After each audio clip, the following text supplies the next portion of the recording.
Zoti Dyshniku, pensionistët kanë realizuar deri më tani 8 protesta sa i përket kërkesave të tyre për rritjen e pensioneve.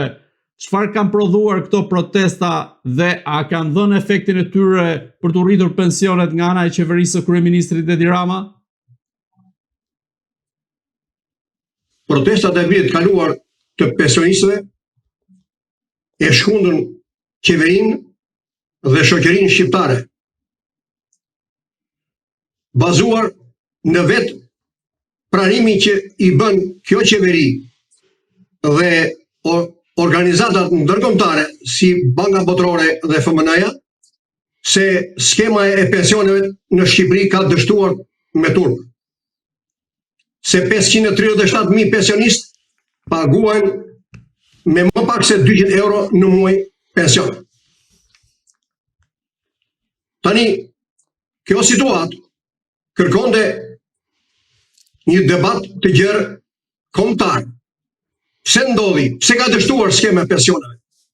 Pse këta 537.000 pensionistë që marrin më pak se 200 euro dhe që përbëjnë mbi 70% të pensionistëve paguar me një pension kaq minimal, kaq miran dhe skandalos? Asnjëherë, as qeveria, as FMN-ja, as Banka Botërore, as BE-ja që e ka mbështetur qeverinë Rama, nuk ju përgjigje pyetjes tonë themelore. A është mjaftueshme 200 euro për një pensionist 80-90 vjeçar me disa sëmundje në trup, pa le më për të ushqyer që të përballojë jetesën? Fakti që nuk guxuan të përgjigjen kësaj pyetje fshe një të fshehtë të madhe. Unë dyshoj se kjo heshtje e qeverisë dhe e këtyre organizmave ndërkombëtare financiare fshehin një qëllim të madh. Dyshoj se është bërë një skenar që këta, ashtu siç e përcakton dhe konventa e OKB-s për genocidin, këta me kaq pak lek të vuajnë për ushqim, për veshmazje, për mjekime dhe sa më parë të largohen nga kjo jetë që të shpëtojmë. Zoti Dyshniku, unë mendoj që problemet çfarë u ka munguar protestave të pensionistëve që nuk kanë prodhuar rezultatin e duhur? Protestat e pensionistët njerë e kanë kryer detyrën e tyre. Ata e ngritën zërin dhe ja bën prezent shoqërisë shqiptare, qeverisë shqiptare, organizmeve ndërkombëtare dhe gjithë medias, avokatit popullit, kontrollit lartë të shtetit e tjerë, se ndaj pensionistëve po kryhet një padrejtësi e madhe, një trajtim mizor, një trajtim kriminal, në një kohë që për qenë rrugaç Bashkia e Tiranës shpenzon 180 euro në muaj, sa për 3 pensionistë ish kooperativist.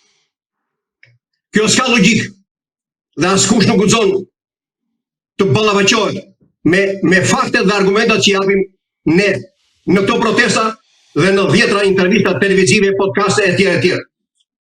Fakti që heshtin prafshe djallëzin, hipokrizin e tyre, qëllimin e tyre kriminal ndaj këtyre pensionistëve. Tani, qeveria në vend që tulet kjo kryq dhe ta diskutoj këtë problem kaq të madh që lidhet jo thjesht me pensionistët, se problemet e pensionistëve kanë të bëjnë me problemet e mëdha që ka e gjithë politika kombëtare e zbatuar nga të gjitha qeveritë mas 90-s. Është një politikë antikombëtare. Sepse filloi që kur shkatërruan të gjithë pasuritë kombëtare, kjo do e mos që do çonte një shpopullim në vendit siç ndodhi. Atëherë ka nevojë që të ulet kjo kryq. Pse nuk bisedojnë? Pse nuk ulen? Pse nuk pranojnë? Po, jo vetëm kaq. Pse nuk bisedon Edi Rama me ju konkretisht, të ulet të diskutoj konkretisht këtë aspekt kaq të rëndësishëm për ju, por vetëm ju thërret sa herë ka nevojë për votat dhe sa herë janë zgjedhjet. Shiko, kryeministri Rama qëllimisht nuk do të diskutoj me ne, sepse ai ka vënë qëllim vetes nuk e di se çurdhra zbaton, apo në subkonsciencën e tij ai e ka vënë qëllim vetës që të parë ta pensionistë t'i largojnë nga kjo jetë, se e ka parë, se ai nuk ka pasur kurrë, as Ali Berisha s'ka pas kurrë të punojë të shërbejë popullit shqiptar. Dhe ka fakte, me mira fakte ka për të punë. Po bota hesht, perëndimi hesht, edhe vuaj pensionistët. Po pse shkojnë e votojnë herë? Pse shkojnë e votojnë herë? Si reagon Rama ndaj protestave tona, ndaj kërkesave tona, ndaj fakteve që edhe ai pranon vetë, që nuk kemi lek të rrisim pensionet. Pra ai e pranon që pensionet janë të vogla, të pamjaftueshme, edhe që duhen rritur, por thotë s'kemi lek. Ky është justifikimi i tij, është një justifikim anti-njerëzor. Tani pse? Çfarë përdor tjetër? Ai përdor justifikime që janë kundër vetës tij. Edhe organizmat ndërkombëtare që e mbështesin. Ai thotë, vendi është populluar. Nuk ka kontributor për të paguar sigurimet shoqërore që të shkojnë për pensionet. Nuk paguhen pagat reale, fshihen pagat reale. Ka gati 50% e bizneseve janë informale.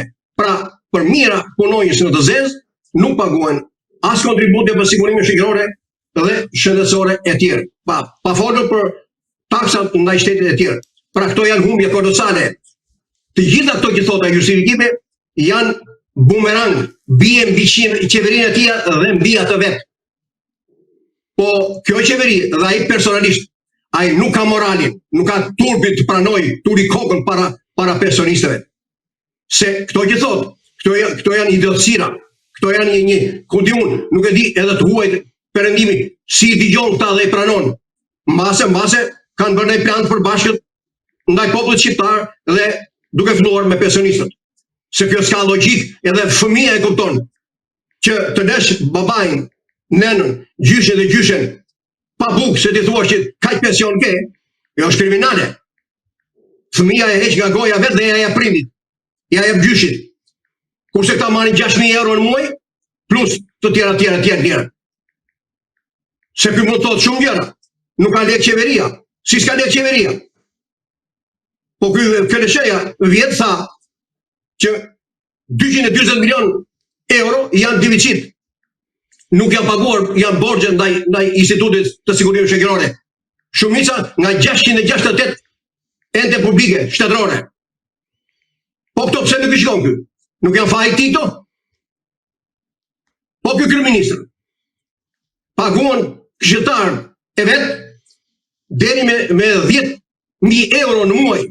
Bile njeri prej tyre, një huaj, një i quajtur Stellën, paguhet me 10.000 euro në muaj dhe në vit 120.000 euro në vit. Tani ky vestë ku që bën ky këshilltar, për çfarë këshillon ky Ramën? Për çfarë këshillon? Patjetër për së prapti, për gjëra të këqija. Tjetër. Ndoshta është i atij niveli që paguhet në atë shumë.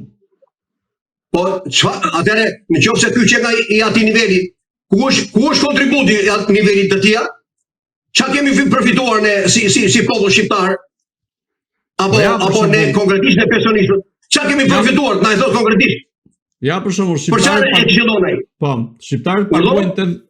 shqiptarët paguajnë 80.000 euro në ditë për inceneratorin që nuk ekziston. Edhe ky është një lloj kontributi. Po këto janë denoncime që ju po bëj, që Keleçeja hesht, Spaku hesht, edhe merret me cakalamaj. Me cakalamaj. Ai që hedh firmën si kryeministër, ai ka fajin edhe për ministrat. Nëse futet një ministër në burg, të paktën minimale kryeministri duhet të shkarkon nga dyra. Edhe do të jetë në ndërtim. Belinda u morë pander, ama. Duhet ishte marrë që në fillim Belinda. Po pse tashti? Tjetër, ky kryeministër paguan padrejtisht. Nuk e di se në çfarë ligje e bazon ky, po unë them është jashtë logjike që të lësh ti mira ish pensionist, ish kooperativist, të lësh me 50, 60.000, 70.000 lekë, 80.000 lekë pension, do lekë të vjetra, pension në muaj, dhe ti paguash në vit trajnerit kombëtar Sylvinjës 1 milion euro në vit nga leku i gjaput të popullit, pensionistëve, më duket se është një krim. Është një krim. Ku i gjeti këto para që ja jep ti trajneri? Ku këti trajneri do ta paguaj Federata Shqiptare e Futbollit?